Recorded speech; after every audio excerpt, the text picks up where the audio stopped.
contanti e scontenti. Sempre meno monete e banconote, sempre più pagamenti digitali. Dagli autobus ai parcheggi ai biglietti ferroviari. E se non lo fai, perdi il treno. Solo contanti. La lotta di un esercizio pubblico ticinese contro il dilagare dei pagamenti digitali. E funziona. Il paese senza contanti. Doveva essere sinonimo di progresso, ma la Svezia scopre di aver fatto i conti senza l'oste. E ora fa marcia indietro.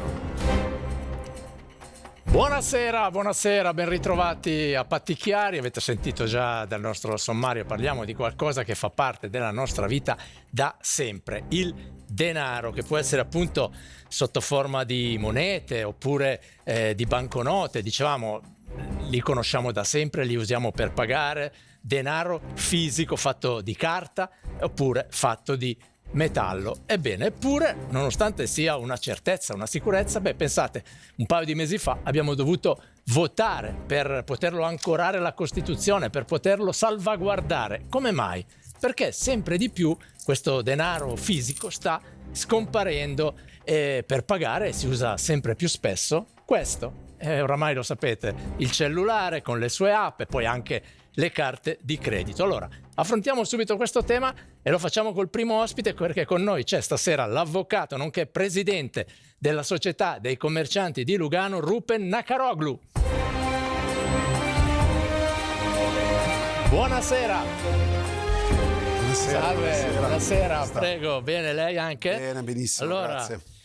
Veniamo subito, perché lei ha un doppio ruolo stasera, sì, è avvocato, ma dall'altra parte, perché ci sono degli aspetti interessanti anche sul fatto, il diritto del cittadino a difendere la possibilità di usare le monete, però è anche presidente dei commercianti. Allora, il fatto che i dati lo dicono stiano diminuendo, lo vogliono i commercianti? Vi fa comodo che la gente paghi con questo? No, i commercianti tengono molto alla loro libertà di poter decidere come incassare.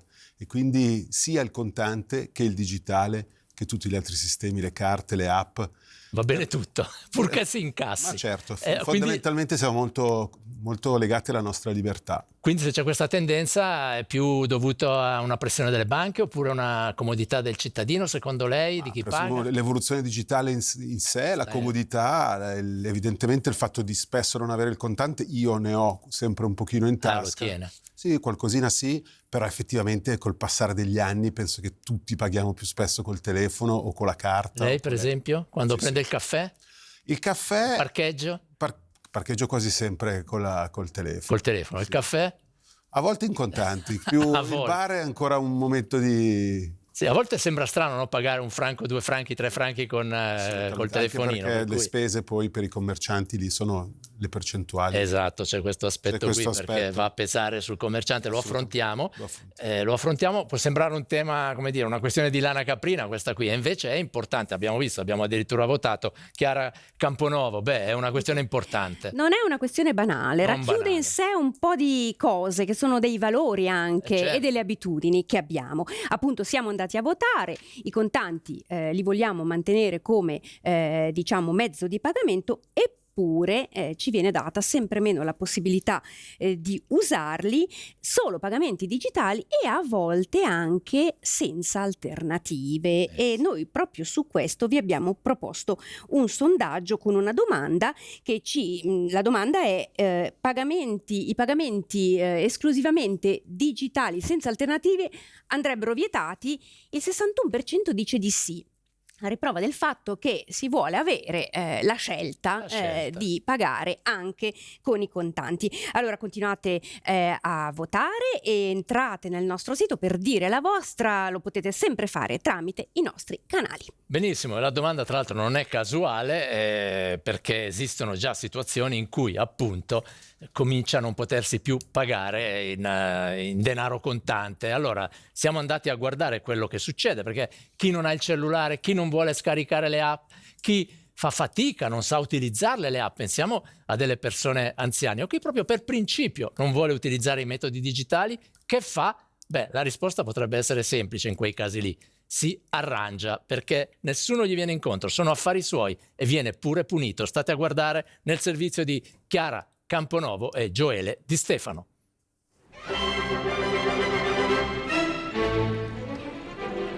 Un po' di franchi, euro. Un po' di franchi, un po' di euro, però lei ce l'ha, Sempre, i contanti. sempre. Tutti li amano, tutti li vogliono. E lo hanno detto di recente anche alle urne, Ma basta fare un giro nel mondo reale per accorgersi che la musica è ben diversa. Come ha pagato il suo ultimo acquisto? Col cellulare, con Twint. Con la carta di credito, basta. Con Twint. Col telefonino. Carta di credito col telefono. Contanti ne ha in tasca in questo momento? Solo tessera. Adesso come adesso neanche una lira, neanche un franco, neanche un dollaro, niente. Insomma, altro che contanti. I pagamenti sono sempre più digitali. Ma quando è successo? E perché?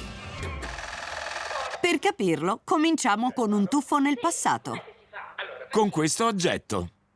Ma che cos'è? Per posta arrivava la cedola di pagamento. Si prendeva il libretto giallo, si ricopiava il beneficiario, le coordinate bancarie, che è questo numero lunghissimo. State capendo tutto? Si andava in posta e si pagava. E magari anche in contanti. Con i contanti. Il buon vecchio libretto delle ricevute. Simbolo dei pagamenti con fattura cartacea. Il signor Polti, fino al 2 di ottobre del 2025, faceva i pagamenti in sci. E faccio anche la fila con tutti i pensionati davanti, per cui bisogna anche aspettare il proprio turno. Abitudine e nostalgia. Eppure la serie di timbri su questo libretto ad un certo punto si interrompe. Il motivo? Questo. I costi risultanti dei pagamenti allo sportello postale saranno addebitati sulla prossima fattura. Ve ne siete accorti anche voi, vero? Sempre più aziende addebitano al cliente le commissioni applicate dalla posta per la gestione delle fatture allo sportello. Praticamente è ancora chi va a fare i pagamenti il cliente che deve pagare queste spese. E c'è anche altro. Se desidera continuare a ricevere le fatture in formato cartaceo, perderà lo sconto online del 5% su diverse assicurazioni. Addirittura qui si perdono gli sconti. Se non sei digitale, vieni punito. Se noi calcoliamo che può essere un'assicurazione auto piuttosto che una cassa malati, piuttosto che la telefonia mobile e altro, se si fa il calcolo all'anno cominciano a essere parecchi soldi. In poche parole si viene spinti comunque a abbandonare il cartaceo. Insomma, alla fine sono passato al digitale. Con buona pace del libretto giallo. questo passaggio però non è mica automatico per tutti. Siamo nella sede di Pro Senectute. E qui si torna a scuola. Tema dominante, i pagamenti digitali. Appena noi facciamo la scansione da Twint, per esempio, lui ci dice se è parking pay. Non capisco cosa aspetti dietro. E come in ogni classe ci sono allievi modello. Dopo diventa buono, però se lui li scrive che mettete a partire di 5 minuti, allora che dura 5 minuti. E allievi ribelli. A me questo telefono serve solo per una cosa, per chiamare o per ricevere la chiamata. Basta. Riconosce il viso.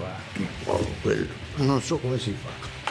L'abbiamo imparato, Il mio desiderio è quello di eliminare tutta quella roba lì. Lui è Luigi. E di pagamenti digitali non vuol nemmeno sentir parlare. Lei qui non ha nessuna applicazione di pagamento. No. Ma lei, l'applicazione Twint, Cosa l'è? è? Non so cosa è. E questa qui è l'applicazione più utilizzata in Svizzera per pagare. Non voglio convincerla, No. Eh già, Luigi resiste. Ma se pensate che sia nostalgia, vi sbagliate. Quello che io non voglio è mettere un'applicazione dentro qui.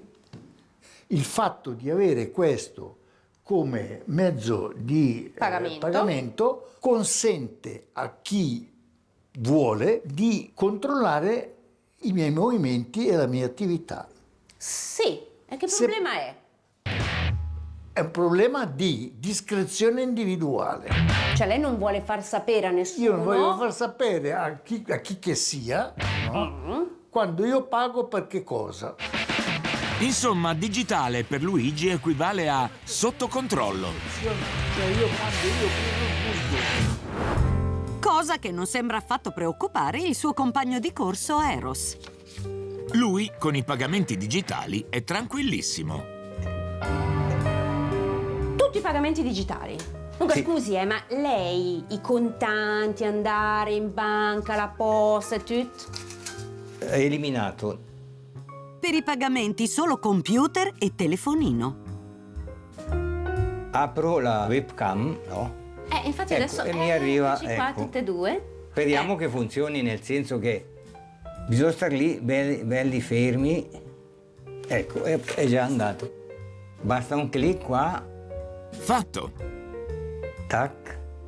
Trovo che è molto comodo, pratico. E con le fatture elettroniche è ancora più veloce. Allora, vediamo quanto ci mette? Sì. Vado? Via, ecco, io vado sulla fattura che sarebbe da pagare il 29, la controllo, la cifra va bene, do l'ok. Un clic. Mi sposta di un giorno perché quell'altra lì è un giorno festivo. 2 clic. Ed è fatto. Allora, ci abbiamo messo 18 secondi e 91. E non è mica finita.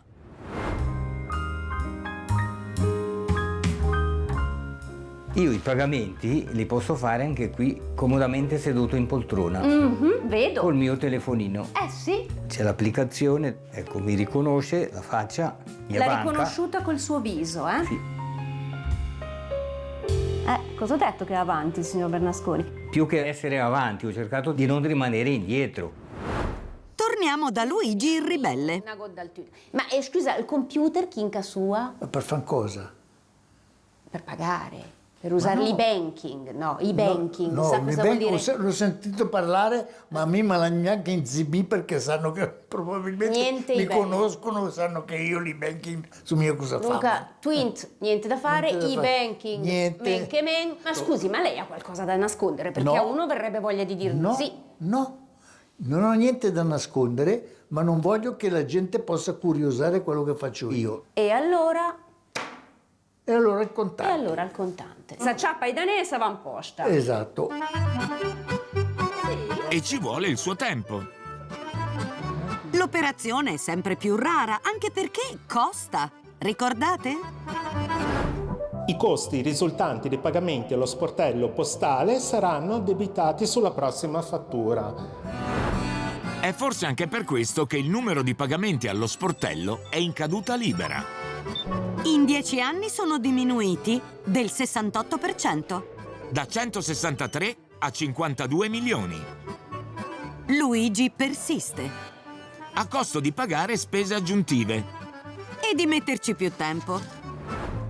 Ricordate Eros? Ed è fatto. Lui ci ha messo 18 secondi. Potrei metterci anche meno. Luigi una bella mezz'oretta. Grazie mille. Luigi pensa di non lasciar segni dei suoi pagamenti. Eros invece si affida alla rete. Con tutti i suoi dati e la sua identità.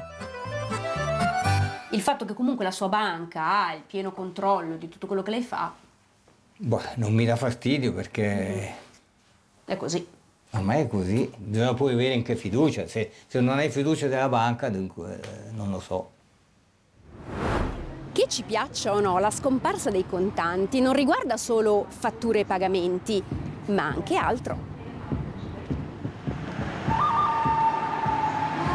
Siamo alla stazione di Lugano. All'orizzonte c'è Aldo Reggiani. Ed è molto arrabbiato.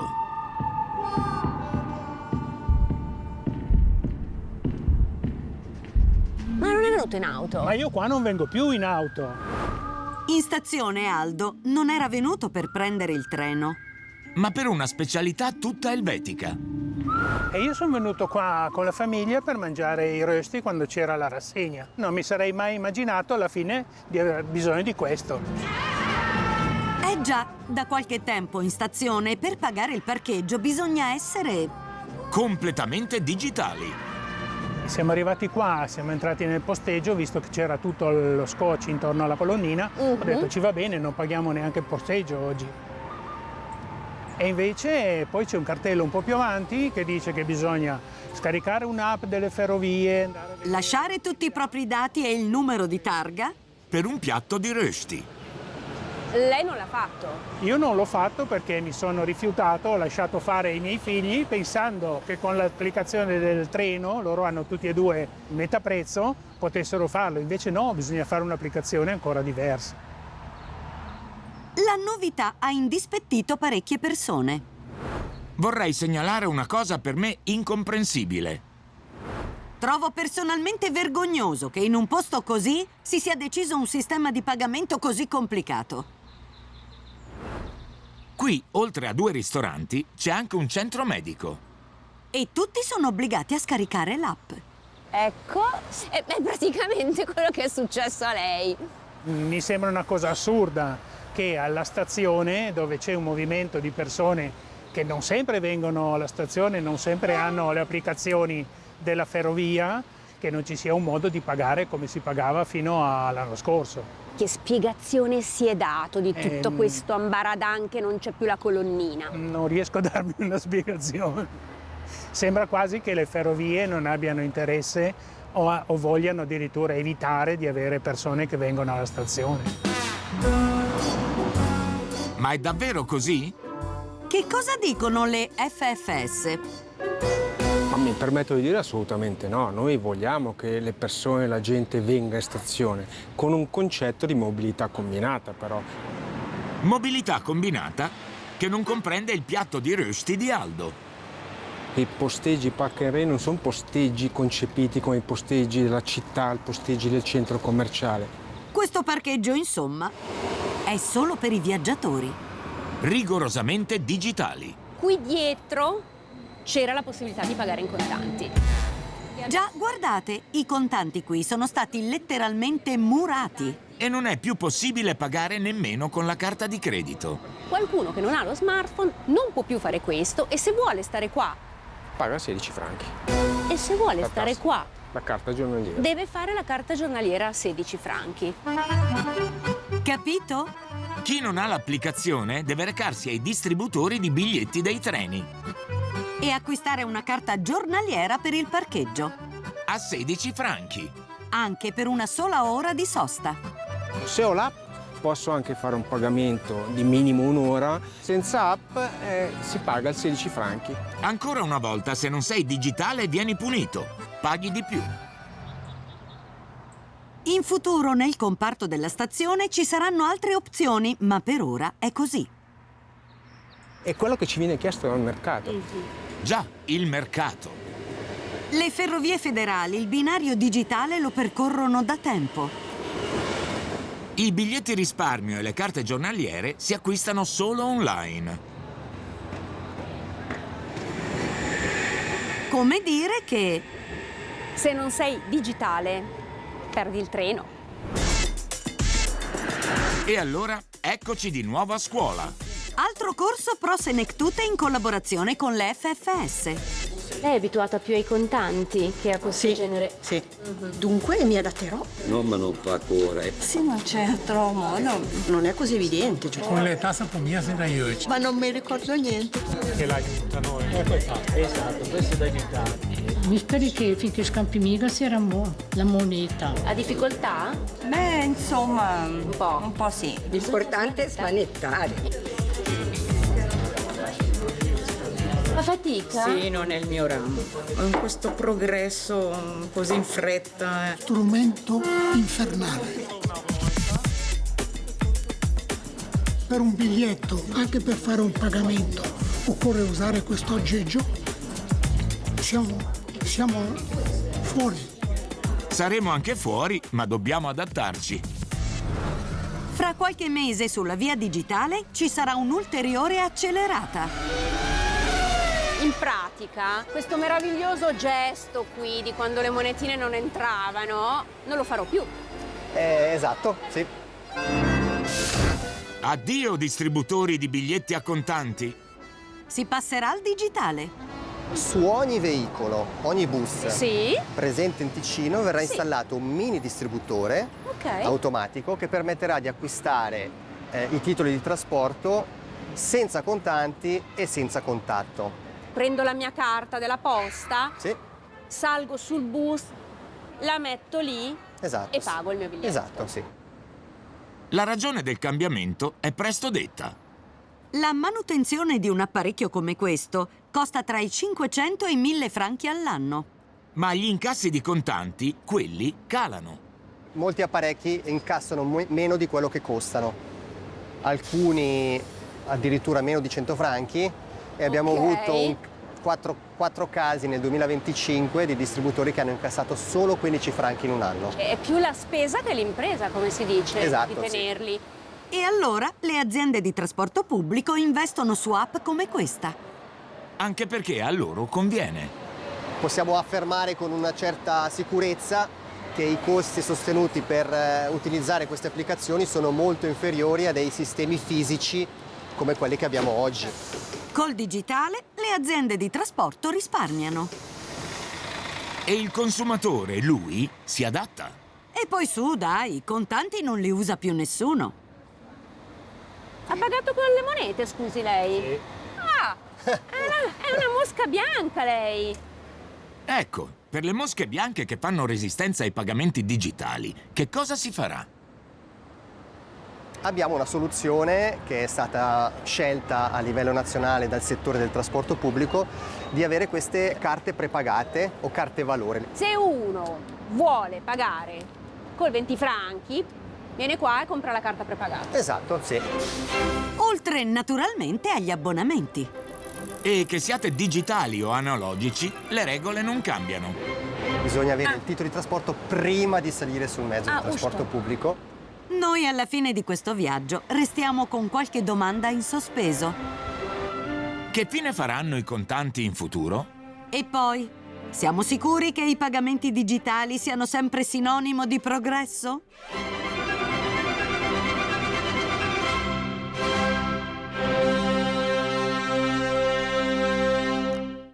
Ebbene, avete visto, ci sono diverse domande perché da una parte i parcheggi, i mezzi pubblici, cioè diventa veramente difficile la vita di chi non sa o non vuole usare appunto i pagamenti digitali. Allora, avvocato, qui abbiamo visto addirittura che chi non usa il digitale paga di più, viene punito quasi, no? Perché non ha alternative in ogni caso, no? Allora, da un punto di vista legale è corretto, soprattutto per enti pubblici, quali possono essere per esempio i mezzi, le ferrovie, ecco, obbligare di fatto a pagare con il telefonino. Ma è corretto fare la distinzione. Nel privato è decisiva la trasparenza negli sconti, nella prezzistica, tra digitale e non.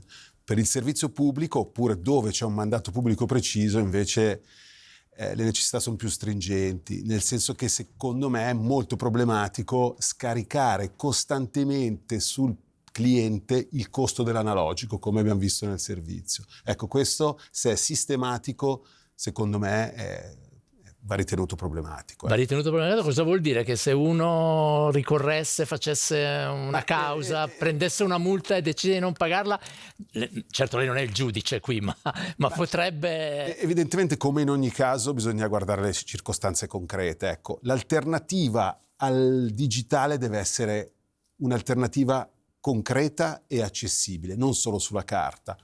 Un punto di vendita distante che dà una carta giornaliera, secondo me, non è un'alternativa di accessibilità concreta e facilmente accessibile, anzi non lo è. Mi sembra di poter dire che, a dipendenza appunto dei casi concreti, si può andare a contestare una multa per un parcheggio non pagato. perché in contanti non si poteva. Ecco. Sì, perché ci sono due aspetti. Uno, appunto, la difficoltà a poter accedere a dei servizi come il parcheggio, bisogna pagare anche di più. Questo è l'altro tema, cioè da una parte la complessità oppure la mancanza di alternative, dall'altra il fatto che paghi di più lo stesso servizio se non sei digitale. Anche questo è un aspetto un po' ambiguo. Ma assolutamente quello che dicevo prima, scaricare sul cliente i costi di gestione dell'analogico, secondo me non è accettabile, soprattutto dalle aziende che hanno un mandato pubblico preciso.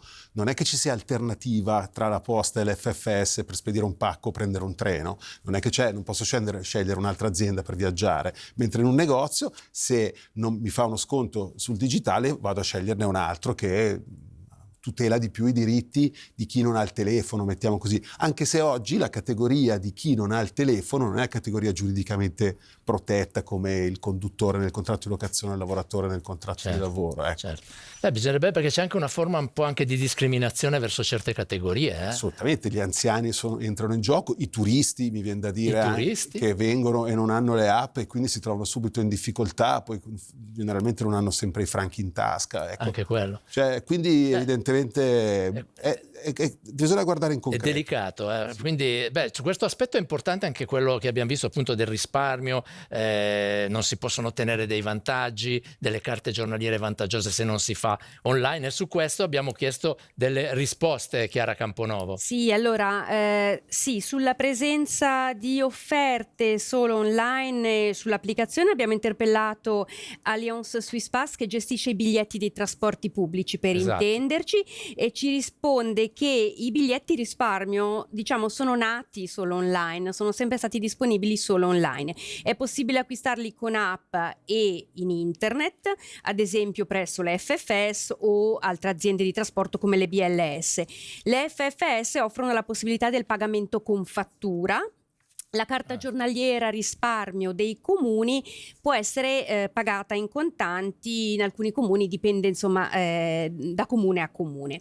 Poi abbiamo chiesto anche qualche precisazione alla Posta Svizzera sulle commissioni dei pagamenti allo sportello postale, cioè vale a dire su quel franco che ci ritroviamo a dover pagare se andiamo a pagare allo sportello.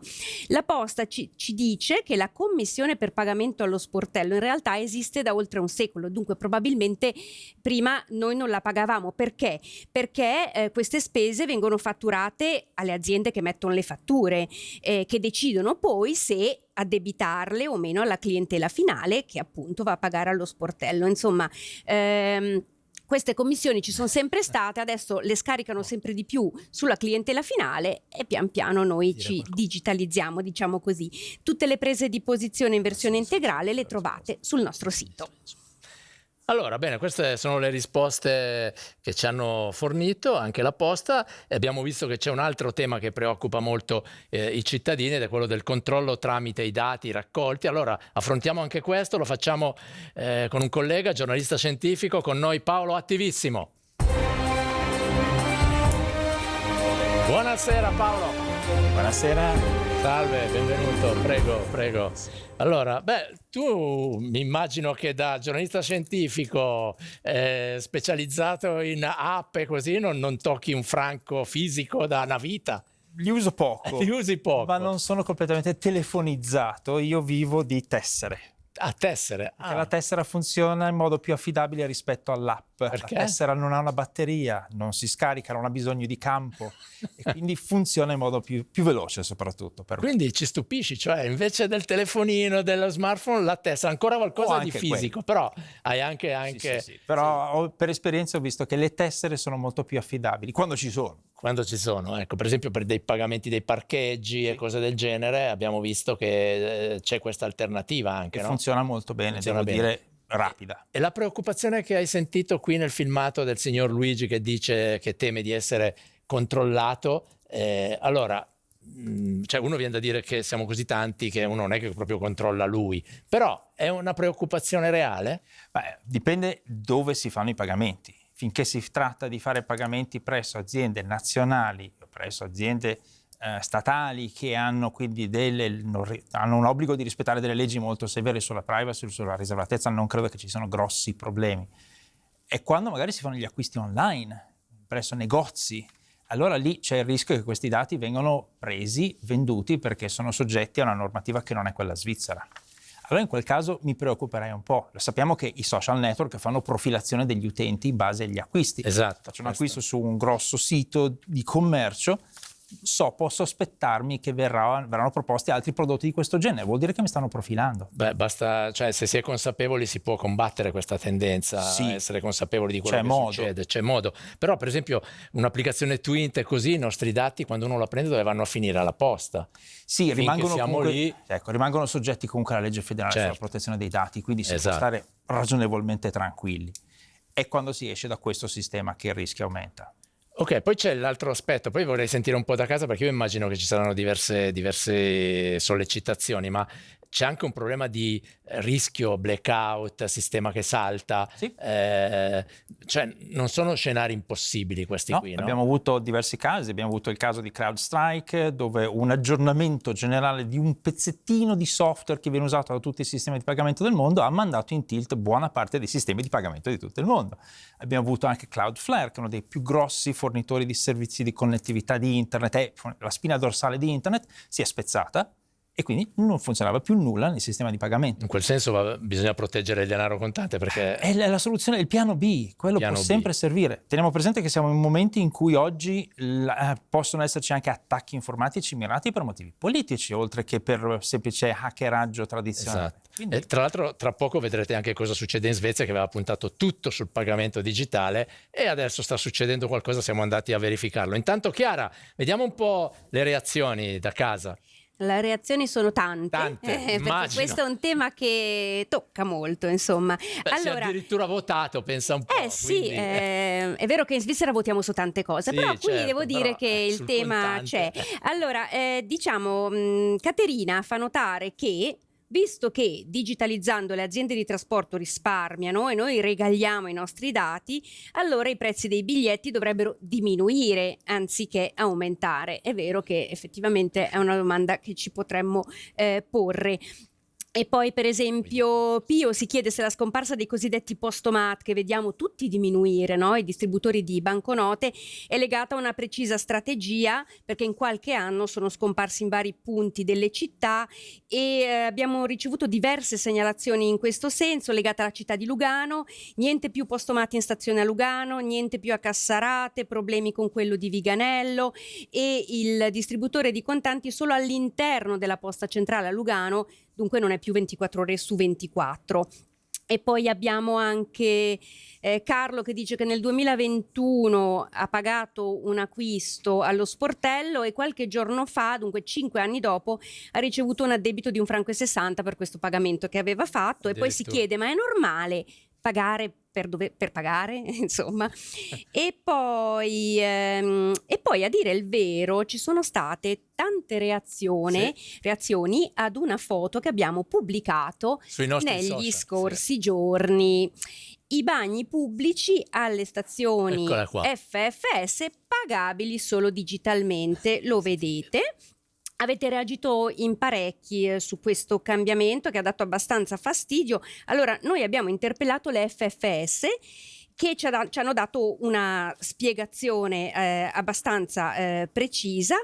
È possibile, ci dicono, acquistare un biglietto di accesso ai bagni in contanti presso, notate, i distributori Selecta, vale a dire quelli che distribuiscono le bevande e i dolcetti. Allora, non me ne vogliano le FFS, ma stamattina sono andata a controllare e questi biglietti io devo dire nel distributore Selecta alla stazione di Lugano io non li hai visti, ma sono certa che arriveranno, insomma. Certo, stiamo vedendo la foto adesso. È una situazione un po' particolare, qui siamo di fronte a dei servizi anche essenziali, uno deve andare in bagno, non sta bene, Nacaroglu, anche da questo punto di vista. Ma diciamo che è il caso scolastico di cosa non fare, secondo me. Di cosa non fare? Sì, perché è un bisogno essenziale, un costo minimo, non dare alternativa al cittadino è esattamente quello che non bisognerebbe fare. In realtà l'alternativa c'è, ma c'è andando a comprare... Ma è sulla carta solo. Sulla carta perché devi andare... concretamente è irrealizzabile, secondo me, e la sua collega lo ha notato, la tessera non c'era. Magari arriverà anche, sì, non è detto. Però oggi, nel caso concreto, come dicevo prima, l'accessibilità è negata per un motivo fondamentalmente futile. Ecco, quindi, Ma in questi casi il cittadino che volesse contrastare questa tendenza cosa può fare? Da un punto di vista legale non ha strumenti? Diciamo che costerebbe di più probabilmente al cittadino. Sì, esatto. Però devo dire che sicuramente delle lamentele costanti, concrete, una trasmissione come questa in cui si sensibilizza l'FFS, evidentemente la strada è tracciata. Certo. Però non bisogna neanche lasciarsi andare per gli anziani, come dicevamo, per i turisti. Io trovo che veramente le alternative devono esserci e legalmente, per una questione di equità, per una questione di proporzionalità, che sono due termini che noi giuristi affrontiamo costantemente e qui si applicano proprio in maniera, come dicevo prima, scolastica. Allora, io vi propongo di andare a vedere l'esperienza di qualcuno che ha deciso di opporsi a questa tendenza, alla digitalizzazione dei pagamenti, e vi portiamo in un luogo che sembra davvero fuori dal tempo. È una realtà veramente un salto nel passato, appunto, qualcuno che ha deciso di resistere. State a guardare perché è una sorta di isola ed è appunto in Ticino. Chiara Camponovo e Gioele Di Stefano vi raccontano quello che succede.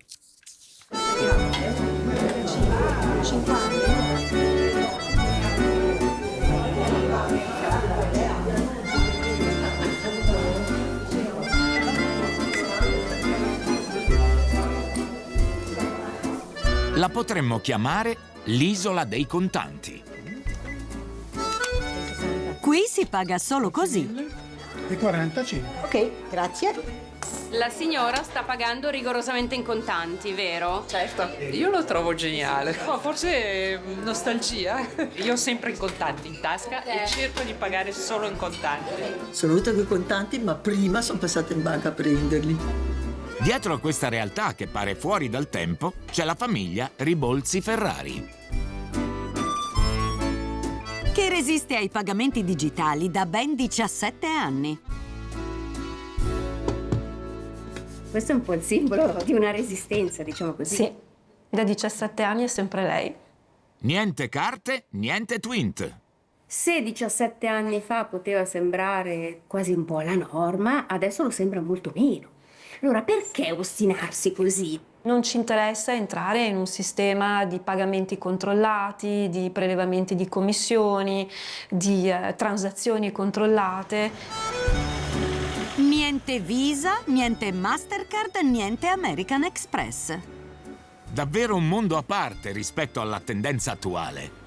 Trovo che è una ottima decisione. Io ho sempre contanti, prediligo i contanti in ogni caso e ho difficoltà invece con le carte. Trovo giusto, anzi, di trovare delle possibilità di ritornare a quest'origine, anche dei soldi, anche del valore dei soldi, perché noi con il telefonino, il Twint, le carte non ci rendiamo più conto cosa stiamo pagando.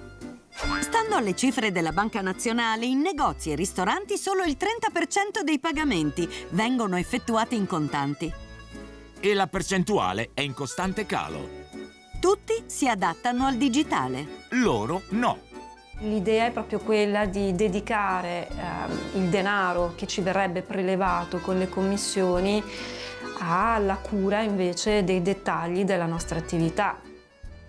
E avete fatto un qualche calcolo per capire quanto avete in qualche modo risparmiato evitando le commissioni di questi sistemi di pagamento? All'anno da Twint oltre 3.000 franchi fino a quasi 5.000 franchi con la carta di credito. Risparmiato, sì.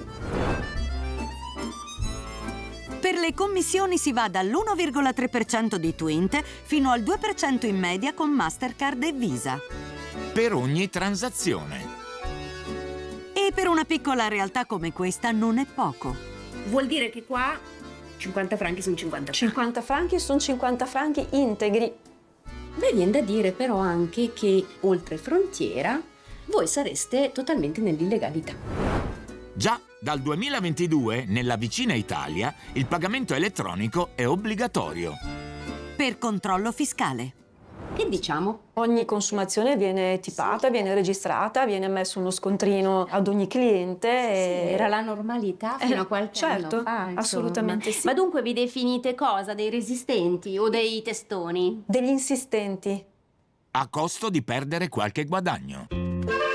Allora, e qui c'è 70 franchi ed è del 2024. Del 2024. Questo è quello di Natale dello scorso anno, 23 franchi, e poi ce n'è uno della scorsa estate. Capita anche questo. Qualcuno, con la scusa dei contanti da prelevare, sparisce senza pagare. A dire il vero, io ogni tanto qualcuno, quando è troppo tempo che è lì, l'ho avuto via. Chi non ha pagato, per favore, qui ci sono gli scontrini però, perché insomma, patti chiari, mi viene da dire. Sì, qui vale il detto: patti chiari, contanti a lungo.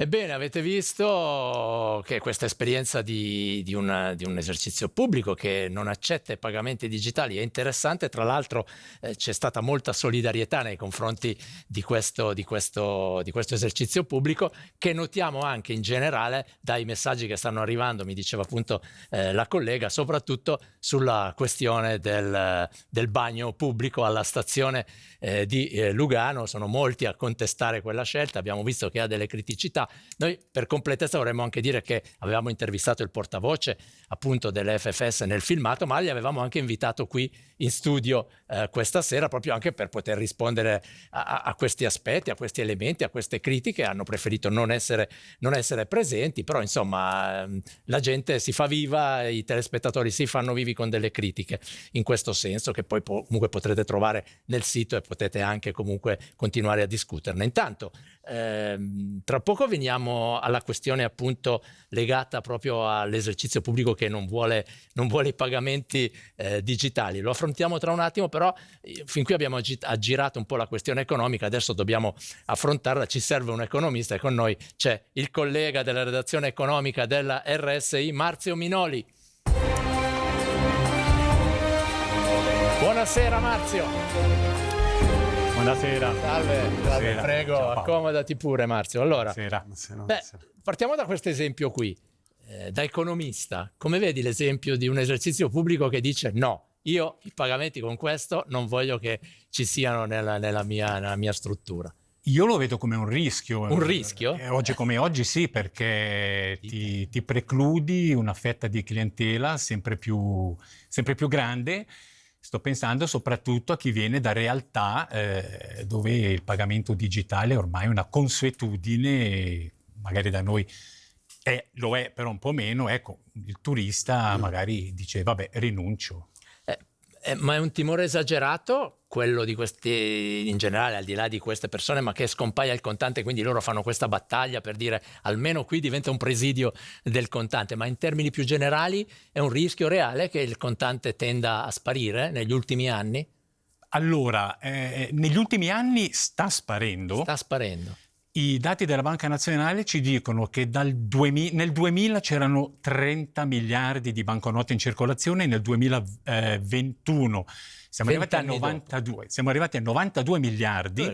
Beh, c'è stata la crisi finanziaria che ha portato la gente a volere il denaro contante. Io, sotto il materasso. All'epoca lavoravo in banca e vedevo i clienti che chiedevano il contante, poi c'è stato il Covid, insomma questo senso di insicurezza. Negli ultimi 3 anni invece siamo tornati da 92 a 75 miliardi, quindi c'è stata una discesa e diciamo l'elemento scatenante nel 2024 per la prima volta i pagamenti con carta di debito hanno superato quelli in contanti, 35% contro 30%. Quindi la tendenza è ad avere meno contanti in circolazione, sì. Ecco, ma per esempio dopo con quali rischi? Lei dice ci sono più vantaggi che rischi in questo senso? Nel non avere contanti, poi è molto soggettiva anche la percezione del rischio, no? Cioè io non mi permetto di andare a contestare le percezioni del rischio delle persone. Dal mio punto di vista personale il pagamento digitale per me è più sicuro assolutamente del contante. Avvocato Naccanoglu, invece l'esempio di questo esercizio pubblico, lei presiede i commercianti, ma in fondo un po' potrebbe essere la stessa cosa, no? Dicevo prima, la trasparenza è importantissima, segnalare chiaramente che non si accettano carte o pagamenti digitali. È ovvio che fa parte della libertà che chiediamo, la libertà di fare anche colui che non vuole il pagamento digitale. È ovvio, concordo con il signor Minoli, è vero, si tolgono una gran fetta di clienti. Può anche essere una decisione che poi attiri un certo tipo di clientela, ecco, perché poi è un ristorante abbastanza piccolo, di nicchia, in cui si mangia anche bene e quindi così... Stiamo facendo una pubblicità qui che domani c'è la fila. Questo significa fare marketing, significa attirare un pubblico che magari non ne sapeva nulla e adesso dice interessante. Quindi c'è un effetto nostalgia, così come esistono negozi che vendono ancora dischi di vinile.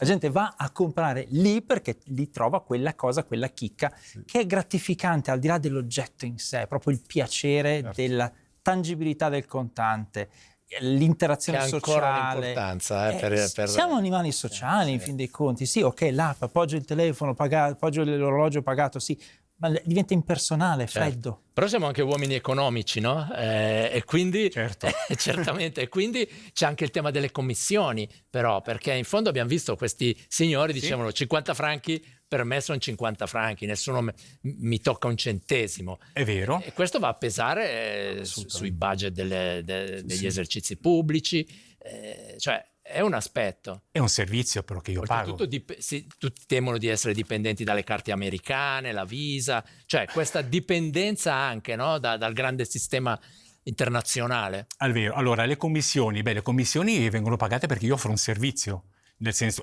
qualcuno che lavora dietro Twint così dovrà pure essere retribuito, no?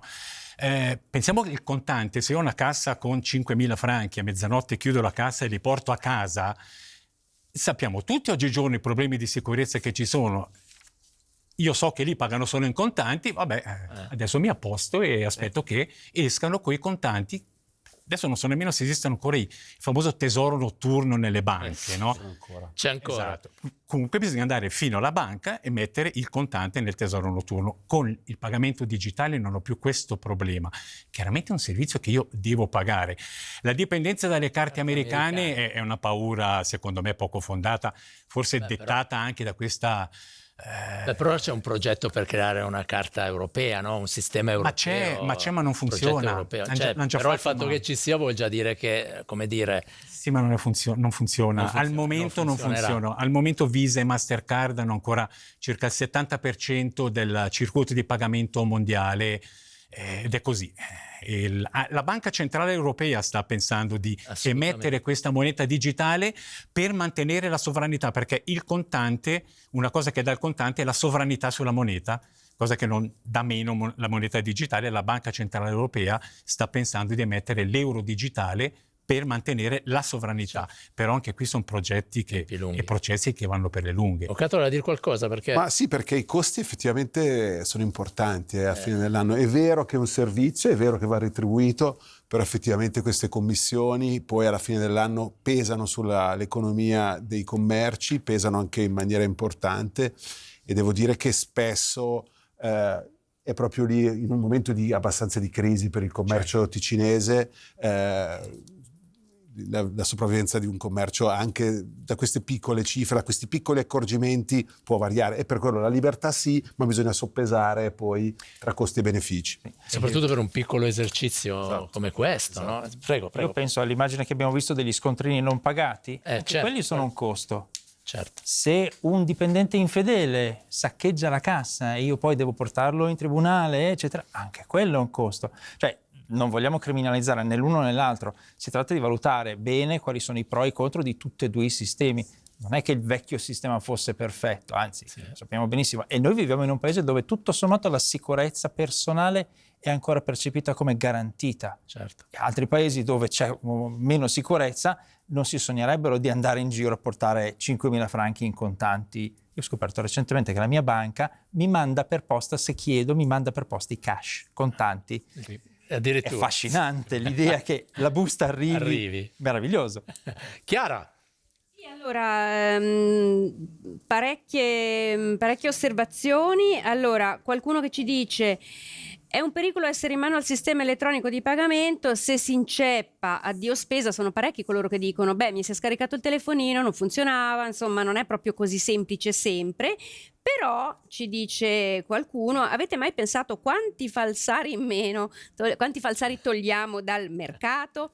Poi qualcuno per le commissioni, dice quando i soldi circolavano tra la gente rimanevano nelle tasche della gente, adesso commissione dopo commissione questi soldi si erodono e per finire nelle tasche di chi? Ne abbiamo anche un po' parlato.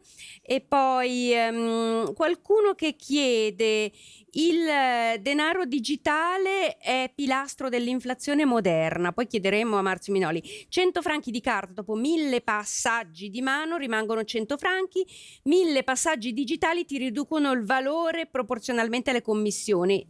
Questo ci devi spiegare. No, ma praticamente passando di mano commissione dopo commissione, no. Esatto. Ma certo, è chiaro, ma è il discorso di prima, la commissione serve per retribuire chi lavora nelle banche che mi offre questo servizio. È semplice, mi sembra abbastanza lampante. Però diciamo che anche l'uso del contante costa alle banche, perché devono mettere i distributori, anche questo è un aspetto, no? Allora se le togliamo dovrebbero anche comunque venire incontro al cliente, no? Favorirlo, ridurre magari delle altre spese, perché in fondo ci guadagnano se non hanno, se tutti noi usiamo il pagamento digitale. Beh sì, lo fanno, in realtà ci guadagnano sempre di più loro. Bisognerebbe avere un rappresentante delle banche che sappia rispondere puntualmente alla domanda. E non credo che risponderà puntualmente. Anche perché questi sistemi informatici non sono regalati, costano, sono molto difficili da creare, gestire e mantenere. Ma domanda finale, dopo magari se Chiara ancora qualcosa, se no andiamo a vedere il servizio, perché è interessante quello che è successo in un paese appunto al nord. Ma se il contante sta scomparendo, no? O comunque sta diminuendo, perché la Banca Nazionale continua a stamparlo allora? Perché c'è ancora richiesta. C'è richiesta. Sì, c'è ancora richiesta. L'abbiamo visto, 75 miliardi di banconote, ai quali bisogna aggiungere un 3 miliardi e mezzo di monete, che non le fa la Banca Nazionale, le fa la Zecca. C'è richiesta, perché il contante, bene o male, è ancora un mezzo di pagamento molto diffuso. Beh, mi verrebbe da dire che anche la votazione ha parlato chiaro, ecco, quindi abbiamo ancorato alla Costituzione come sistema monetario chiaro. Ed evidentemente la Svizzera ha sempre brillato per la libertà, adesso sembra che parlo solo di libertà, però la libertà di avere il contante è stata ancorata nella Costituzione. Esatto. Fondamentale. È fondamentale, perché appunto l'alternativa è fondamentale. Abbiamo visto che in alcuni casi, piccoli casi legati appunto a dei servizi pubblici, così quell'alternativa a volte traballa, ed è lì secondo me il problema. In una battuta, ma allora chi davvero ha interesse che si diffonda sempre di più il metodo di pagamento digitale? Le banche, i clienti, i commercianti? Se dovessimo stabilire chi ha un vero interesse, chi sta spingendo? Io credo che non ci sia qualcuno che abbia un interesse, ma è un insieme, i commercianti, la comodità e l'acquisizione di una fetta di clienti maggiori, il cliente, tutti noi, perché abbiamo la comodità di avere queste carte in tasca. Le banche sicuramente fanno pagare commissioni, come hai detto servono poi a retribuire chi lavora nelle banche. Non c'è una figura che ne trae più vantaggio degli altri, è il mondo, è il mondo moderno. Allora, in questo mondo, volevi aggiungere qualcosa? In questo mondo quello che ritengo sia importante, come dicevamo, stiamo ribadendo dall'inizio, è lasciare un'alternativa. Proporre l'alternativa, e sempre di più da più parti questa alternativa viene limitata e ridotta. Allora io vi propongo di andare a vedere un paese che aveva deciso veramente di eliminare l'alternativa, di puntare sostanzialmente solo sul pagamento digitale, ma in qualche modo ha fatto un po' i conti senza l'oste. State a guardare, perché in quel paese ci sono stati Chiara Camponovo e Gioele Di Stefano.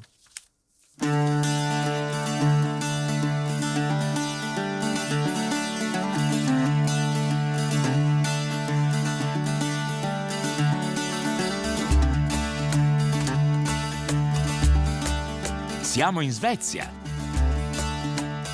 a Stoccolma. Ok, so qui te.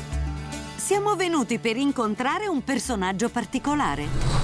Lui, Bjorn Eriksson, Già capo della polizia svedese presidente dell'Interpol e da qualche anno paladino dei contanti. Non accettano contanti. Per lei non va bene, vero? For you. No, non mi piace, ma hanno il diritto di farlo. Bjorn ce l'ha proprio con questi cartelli. Che in Svezia si trovano quasi ovunque. Niente contanti. Qui si paga quasi solo digitale. In tutti i modi, ma non in contanti. Qui c'è scritto che puoi pagare con diversi tipi di carte, ma non con i contanti. Qui lei non entra. Se proprio ho bisogno. Bjorn non si limita alle lamentele. Ma agisce.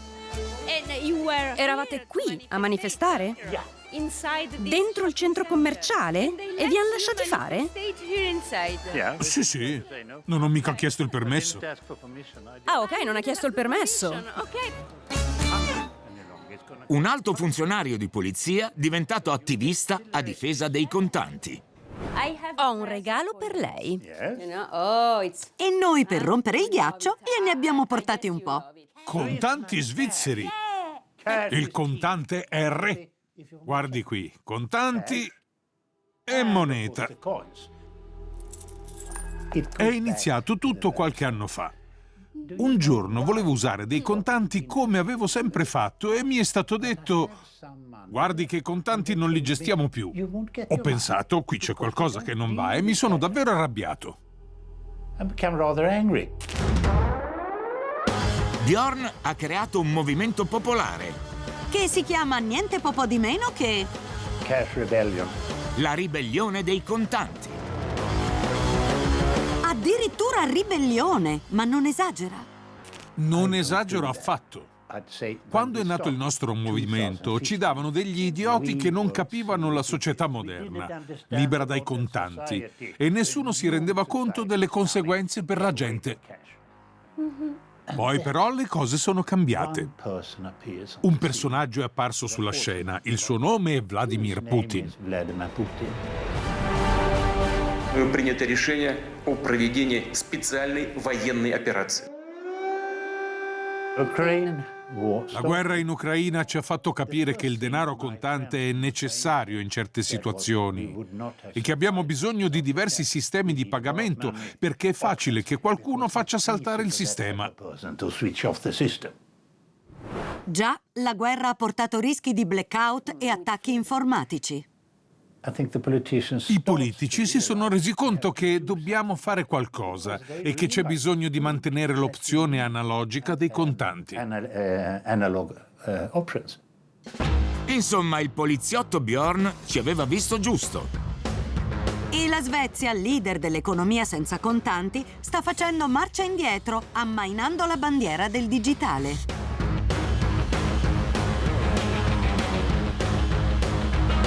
E dal governo sono arrivate anche le raccomandazioni ai cittadini.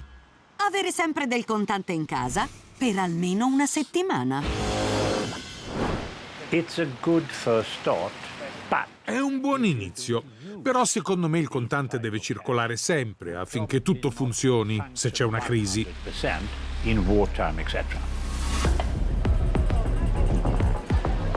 Eppure per strada non sembra esserci grande preoccupazione. Avete dei contanti adesso? No, niente di niente. Ma pensate ai rischi informatici, di sicurezza? Mi fido della mia banca, piena fiducia. Attacchi informatici? Speriamo di no. Ok. C'è però un altro aspetto della questione. Meno visibile. Fra turisti e cittadini incontriamo Joshua, che campa vendendo la rivista dei senza tetto. Anche questa la si compra senza contanti. Col codice QR. Io ricevo in contanti solo una parte di quello che voi pagate così. Un paradosso. Il cibo lo posso pagare in contanti, ma per il resto carta di credito ovunque. E tu non ce l'hai. Se hai solo contanti ti dicono bye bye. Già, l'economia senza contanti svedese per molte persone è un problema molto concreto. Lo sa bene chi difende cittadini e consumatori. In Svezia quasi 1 milione di persone dipende dai contanti e non ha altri mezzi di pagamento. 1 milione di persone. Significa il 10% della popolazione. Non si tratta solo di persone anziane, ma anche di persone con disabilità, persone che vivono ai margini, che non hanno accesso ai pagamenti digitali, sono di fatto escluse dalla società. Anche per le necessità primarie. A Stoccolma, per accedere ai bagni pubblici, bisogna essere digitali. Con un'eccezione. Il pissoir però quello è gratuito, Dalla progressista Svezia non ce lo saremmo mai aspettati. Il contante è un mezzo legale di pagamento. Tutta la popolazione deve poterlo usare. Ma come siamo arrivati fin qui? Chi l'ha voluto? Le banche? Certo, le banche, perché i pagamenti digitali per loro sono meno costosi da gestire. Anche i cittadini però hanno una responsabilità, hanno una propensione per il digitale, si sono lanciati, ma è avvenuto tutto troppo in fretta. Bjorn Eriksson, lui, la colpa non la dà ai cittadini. Molti dicono che sono stati costretti ai pagamenti digitali perché le banche applicano costi alti per trattare i contanti. Sembra sia una scelta naturale, ma non è affatto volontaria.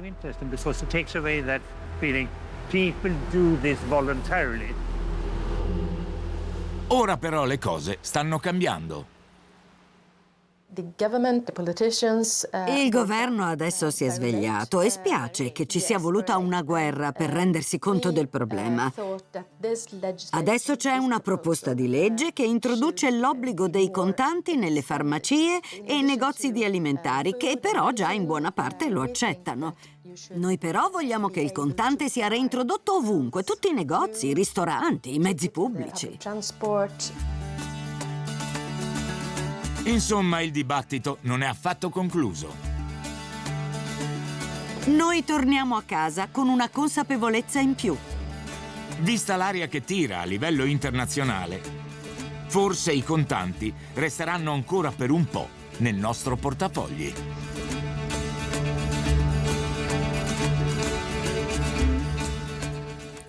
E così avete visto l'avanzatissima Svezia che si era proiettata verso i pagamenti digitali, sta cominciando a fare marcia indietro. Paolo, conoscevi questa esperienza? Sì. Che cosa ne pensi? Ma è un buon caso da studiare per capire chi è rimasto escluso da questo sistema e soprattutto quali sono i rischi di sicurezza quando la situazione internazionale diventa tesa e soprattutto hai un vicino di casa molto scomodo. Per loro hanno al confine appunto una situazione difficile, se ne sono resi conto perché poi gli attacchi informatici sono all'ordine del giorno e le possibilità di fare distruzione, sconvolgimento di un sistema economico tramite l'informatica oggi sono molto elevate, molto più efficace che mandare una divisione di carri armati. Sì.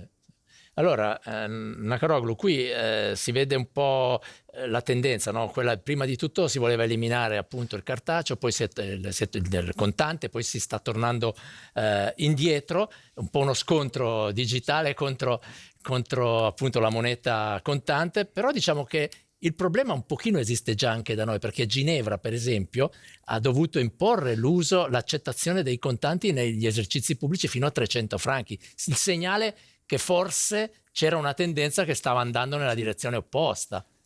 Siamo proprio al sicuro. Mi permette una battuta. Bene la Svizzera che si è accorta che il contante è indispensabile prima di farlo sparire. Col voto e tutto. Quindi. L'altra cosa secondo me importante che emerga oggi, stasera, è che non è una guerra tra contante e digitale. Il digitale è utile, è indispensabile, va veloce, ci permette a tutti di fare pagamenti più in fretta. Il punto è, secondo me, che la digitalizzazione non deve diventare penalizzazione economica, esatto, esclusione sociale. Sono elementi che secondo me sono determinanti nella discussione a livello proprio di situazioni concrete come abbiamo visto stasera nei vari servizi. Secondo me se si può fare una chiusa è questa. Ma come si fa a evitare che diventi quello? Dando l'alternativa concreta, accessibile al pubblico, per le persone con disabilità, per gli anziani che non usano il telefono, deve essere concretamente accessibile l'alternativa. Però abbiamo al visto digitale. che nella realtà a volte non succede, e quindi cosa si può fare? Cioè deve esserci qualcuno che così lancia in resta. Bisogna ci vogliono dei movimenti per obbligare che alla stazione si possa andare in bagno pagando col franchetto. I primi passi sono quelli di fare una trasmissione come questa, utilissima, per capire che evidentemente sensibilizzare le FFS non sono presenti, le banche non sono presenti, perché verosimilmente sanno che da qualche parte il loro sistema fa un po' acqua. Le FFS avrebbero potuto essere qui, ma hanno preferito non essere in diretta. Minoli, ecco, anche questo aspetto della discriminazione credo che sia abbastanza centrale, perché questa situazione crea discriminazione. L'abbiamo visto anche in Svezia, no? Sì, noi parliamo sempre di anziani, ma come giustamente ha detto l'avvocato, ci sono anche persone che hanno delle disabilità, non per forza anziani, che hanno difficoltà a leggere un telefonino, hanno difficoltà a capire cosa c'è scritto su un telefonino, ma non perché non parlano la lingua, ma pensiamo a una persona dislessica. Ci sono delle realtà presenti delle quali bisogna tener conto. Se mi permette solo una piccola cosa, ho sentito parlare prima del controllo sulle spese. Allora c'è questa narrazione che con la carta si perde controllo sulle spese rispetto al contante e ci si indebita, magari la carta di credito magari sì, però le carte prepagate di debito, soprattutto oggigiorno, non è più come 20 anni fa che io dovevo aspettare la fine del mese per sapere dove avevo speso i soldi. Oggigiorno con le app io so in tempo reale dove ho speso i soldi, quando li ho spesi, dove li ho spesi, cosa che magari col contante a volte dove ho speso quei 20 franchi. Quindi ecco, però la questione controllo e sicurezza. Oltretutto, se io uso la carta di credito, siamo persone abitudinarie noi esseri umani, se qualcuno mi ruba la carta di credito e viene usata in contesti che non siano quelli miei abituali, la carta di credito mi avverte. Minoli, sei tu veramente? Questo è importante. Allora, Chiara, andrei alla conclusione. Sì, allora, un po' che clima si respira. Allora, io direi, riassumerei, perché sono arrivati tanti messaggi. Allora, molti sono coloro che ci dicono, insomma, abbiamo votato e dunque abbiamo detto chiaramente che vogliamo, i contanti vogliamo l'alternativa, dunque non deve rimanere un principio, ma deve essere qualche cosa di concreto. Poi però ci sono anche molti che sono a favore della digitalizzazione per comodità, per velocità, e sottolineano anche che con i pagamenti digitali si evita anche l'evasione fiscale, c'è più controllo. Questo è un punto di cui si è parlato molto in passato. Poi mi viene da dire, non so, mi viene da chiedere anche ai nostri ospiti, forse la criminalità economica esiste anche in digitale, però. Perbacco. Assolutamente. Anzi, sono quasi più la criminalità economica digitale è quasi superiore a quella del valigione. Assolutamente, anche gli attacchi informatici agli singoli utenti, ai singoli clienti che finiscono su un sito fraudolento al quale danno le coordinate della carta di credito. Quello è un fenomeno relativamente nuovo, consentito dal denaro digitale. Con dei rischi anche però per i clienti, appunto. Assolutamente. Perché a volte ricade sul cliente. La banca spesso accusa i clienti di essere stato negligente e quindi poi dice no, io non ti risarcisco nulla. Abbiamo fatto trasmissioni per raccontare questi aspetti. Sì. Chiara, siamo altro da aggiungere? Ma direi di no. Qualcuno, forse magari, insomma, qualcuno dice per chiudere, basta cash, bisogna privilegiare i pagamenti elettronici, siamo nel 2026 e non nel Medioevo. Vabbè, ok. Questa almeno è la conclusione da parte molto netto, sì, molto netto. Altrettanto netto di quelli che ci dicono noi contanti li vogliamo ancora. Direi che per tirare un po' un sunto di tutto quello che abbiamo detto c'è un aspetto che lei ha sottolineato tantissimo, è quello dell'alternativa. Avere l'alternativa, e credo che su questo bisognerà puntare molto, perché non è facile. Abbiamo visto che spesso queste alternative non ci sono, e quindi è questa forse il fronte nuovo, la battaglia che va combattuta. E penso che noi come piccola trasmissione comunque su questo aspetto vigileremo e torneremo, perché è un diritto, credo, del cittadino poter avere l'alternativa di pagare in situazioni soprattutto come quelle, per dei bisogni importanti, no? Di poter pagare anche con il denaro cash.